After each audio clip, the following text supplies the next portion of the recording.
Holy shit. What you got? Oh, $90 right there. Totally worth it now. 90 more. Holy fuck. To where the clouds are down there. But now all the ash gases. That's a fucking eruption.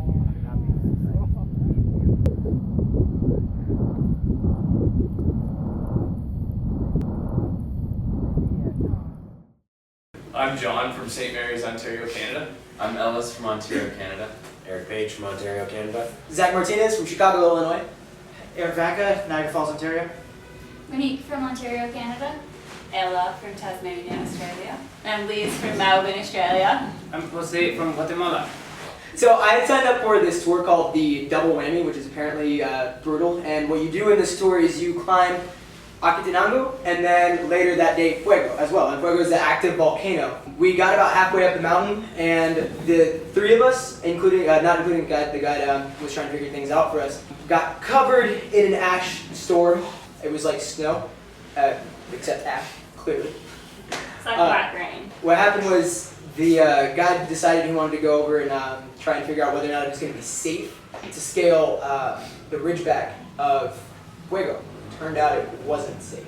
I'm one of the guys from us that took the volcano tour Acatenango. Also the Double Whammy, which is Acatenango and Fuego.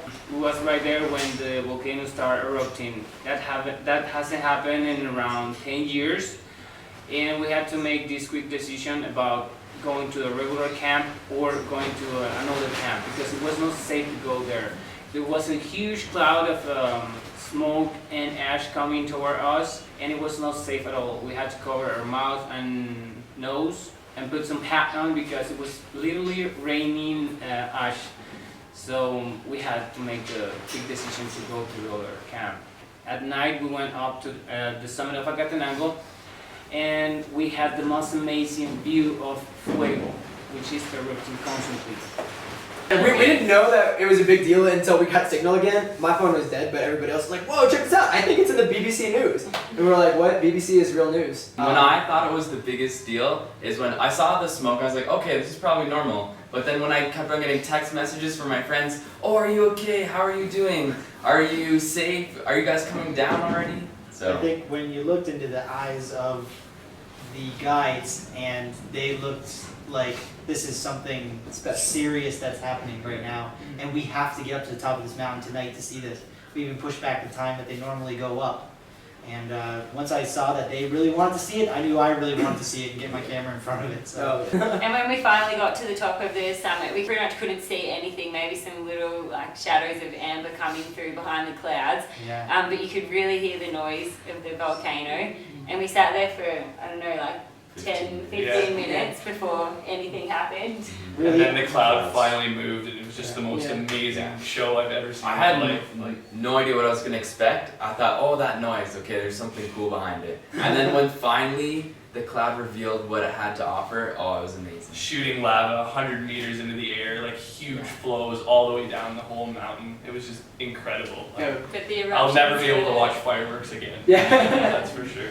The eruptions were constant, so it wasn't like we had to sit around and wait 5 minutes or even longer until the next eruption. It was just going and going and going. It sounded like a freight train the whole time. Freight train. Does a freight train sound when you're walking up and you can just see this ominous red glow over the horizon, and you come over the top and there it is. And we were the ones that were meant to be on the Fuego hike that afternoon, and once we saw the lava coming down over the whole entire mountain, we were like, there's no way we should have been out there on that hike. Yeah. You couldn't help but just scream when it first started going on. Like everyone was just hooting and hollering. We're like laughing it was and giggling like we're amazing. kids.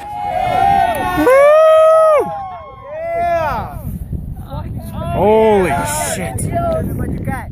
Our 7 hours of grueling hiking has finally paid off, and it was just incredible. Like, Especially from an hour before we hiked out, we genuinely thought that we might not get to hike up that night. We thought we might have to wait until the morning, but then when the guys were like, no, we're going. Yeah. I think it was we saw one star in the sky and said, oh, it's clear, let's go. Let's do it. Different story when we got up we there. were pretty persuasive. We were trying to make excuses to get up as best as we could. We couldn't sit around all night around the campfire behind the summit, like because you can't see Fuego from where we were camping, but you could just hear it. So we were like, we can't sit here all night. We had to go.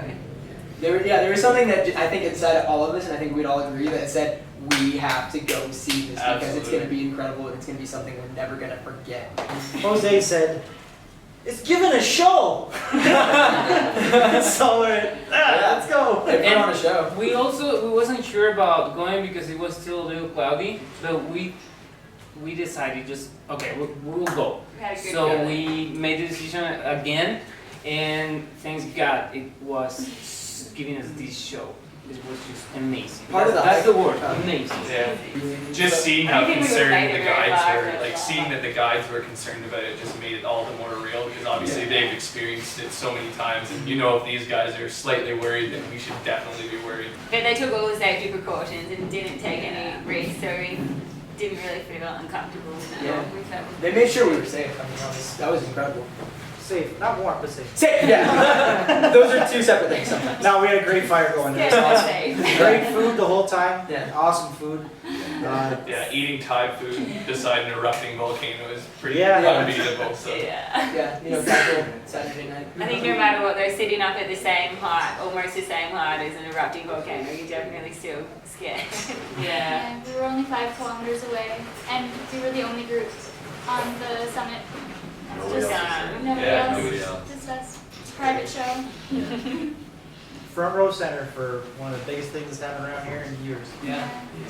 And it was amazing coming back into coming back into Wi-Fi, starting to hear about the news, getting messages from friends, and then seeing the ash on the trees and on the cars in town. I'm So saying, like, Mom, oh, this really is a big deal.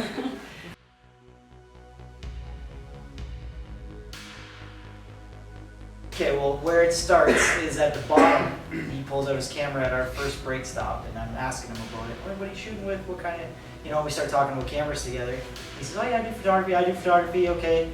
And of course, he's a Canon shooter, I'm a Nikon shooter, so, it says bad blood right away. So we decided to have a little competition who was going to get the best landscape photos, and luckily, nature provided for us. yes. Photography really is about storytelling and being able to tell the story of not only this volcano, but this ragtag group of people who were supposed to be on the volcano the day it was exploding, and then getting back to realize that this is big news. It's just an incredible story to tell. We definitely became family up there around that campfire. Yeah. And then when we experience something like that together, again, as he said, as a photographer, you want to bring that to the world. So you really you put all your passion into it, and you try and give everybody the best possible experience while you're shooting. And on the volcano, I mean, it was easier throughout the day when we had breaks or could just stop hiking for a couple seconds, boom, grab a shot, a couple peace signs here and there. Once I took a picture, I remember I was up there and I yelled out to the rest of the group, "Oh, I got these great shots over here." I don't even remember who the first one was. Somebody's just like, "Can I get in front of that?" It was you, yeah. And I'm like, "Okay, sure." And then so I'm trying to shoot it and I can't get the exposure right because I can't get his face and the volcano doing what I want it to do. And so Zach yells out from across the volcano. I can't even see him. he yells out, he's like, "Just put on a flash and then don't get out of the way." And so I'm like, "Oh, that's a brilliant idea. Brilliant. So I started doing that, and then after he got his photos, somebody else saw it behind. It's like, I gotta get one. Till everybody was in front, and then like a cloud would move in the way. We're like, okay, we gotta wait.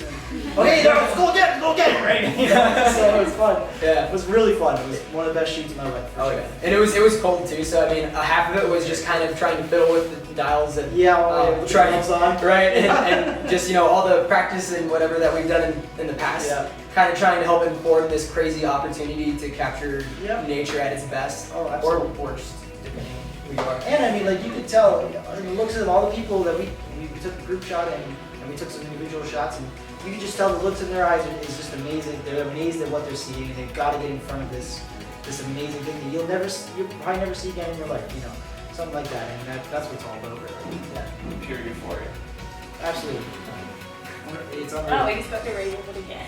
Yeah. And like when you sign up for a volcano hike, you're always kind of thinking, oh, what if it erupts? Like that would be so crazy. And it did. And it does. Yeah. And we only signed up on Friday. We weren't even sure if we were going to do it. And we came in here on Friday and we were like, yeah, okay, we'll do it. Good little did we know exactly what we'd be doing 24 hours later. Yeah, I'm glad you did. I just Yeah, so started. glad we did. Yeah. Thanks. And